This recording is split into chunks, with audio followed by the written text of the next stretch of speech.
Merry Christmas, everyone. Great to be with you.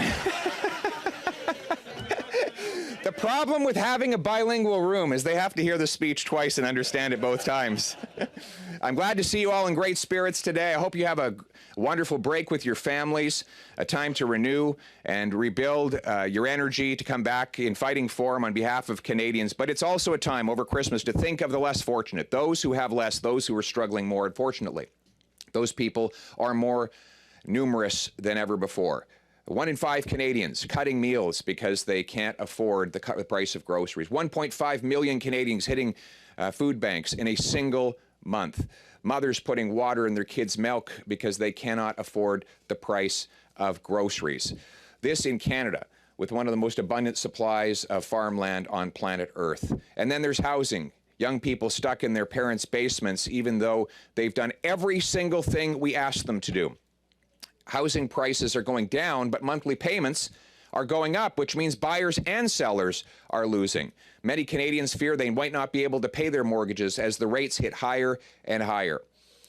And it's not just economics, it's violent crime. It's up 32% under Justin Trudeau. Gang violence has increased, and drug overdoses have become a pandemic right across this country. And what's Trudeau's solution to all this? He and the costly coalition want to drive up inflation further. They want billions more in inflationary deficits. The cost of government is driving up the cost of living. $500 billion of it is boosting the cost of the goods we buy and the interest we pay. And then they want to pile on a carbon tax and triple that tax on the home heating that everyday Canadians pay. Conservatives will fight to restore fiscal sanity. We will put legal limits on spending to bring down inflation. We will axe the carbon tax so that Canadians can keep the heat on. Take the tax off, keep the heat on.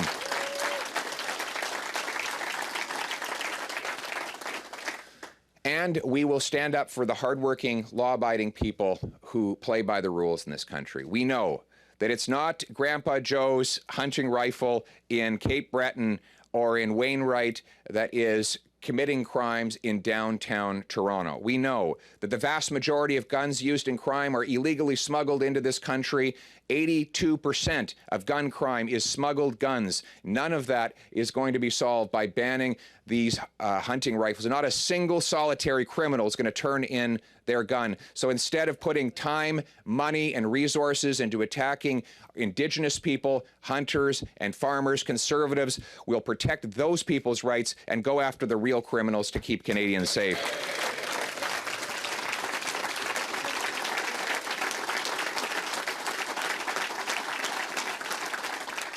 We'll unleash opportunity again in this country by removing the bureaucratic gatekeepers that prevent us from developing our resources, growing more affordable food, and having our immigrants fill vital positions for which they are qualified. We saw just last week Stats Canada report that only 40%, roughly 40% of doctors and nurses who immigrate from other countries are actually allowed to work in their field here in this country. Meanwhile, our healthcare system comes apart at the seams. It boils my blood to sit in a waiting room with my daughter who's got, from time to time, a migraine headache while she waits and waits along with the other little children because of doctor shortages.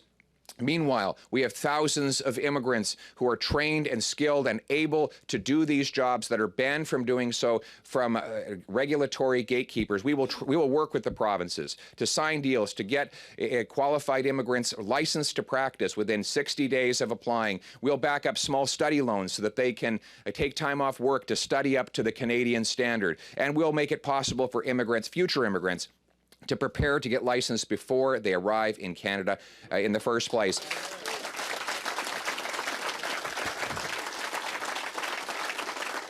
It is true that Canadians are hurting, but it is our job as the official opposition to turn that hurt into hope, to inspire people that a real improvement in their lives is possible, that the dream that brought them here as immigrants, or the dream with which they were raised when they were born here, can be rekindled. That is our purpose, my friends. So as you go back to your families and your communities over Christmas, reflect on that goal. Meet with your constituents. Give a helping hand to those in need. And remember, our job is always to stand on the side of the common people, their paychecks, their savings, their homes, their country. My parents taught me, After they adopted me from a 16-year-old unwed mother, they taught me that it didn't matter where I came from, it mattered where I was going. It didn't matter who I knew, but what I could do. And that is the country I want our kids to inherit. It is the country that we are going to restore. Merci beaucoup, tout le monde.